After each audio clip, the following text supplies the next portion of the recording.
Good evening, I'm Laura Lee. And I'm Dan Wolf. Thanks for joining us. Minnesota Democrats sent President Biden a message with Tuesday's primary election results. Nearly 20% of them voted uncommitted. Northern News Now's Rob Coles is taking a closer look at this movement and what state party leaders have planned for the general election. Come this fall, as the local DFL party chair, I'm going to be doing everything in my power to prevent another Trump presidency. Hearing his future plans, you might think Joel Cypress spent the days leading up to Tuesday's presidential primary advocating for votes for President Biden. But he was hoping voters would choose uncommitted instead.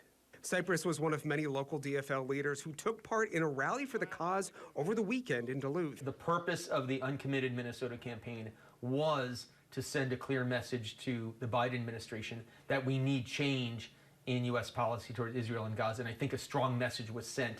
A message sent from the polls. Statewide, 19% of Democratic ballots cast were for uncommitted. In Duluth, it was even higher, while Iron Range districts were much lower, 8 to 10%. Political commentator Aaron Brown explains the impact those voters could have in the general election.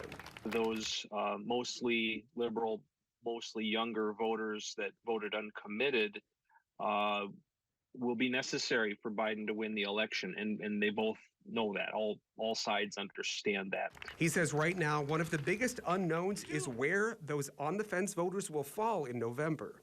Those voters who had switched from third party to Biden in 2020 to defeat Trump, are they going to still do that to defeat Trump again in this instance?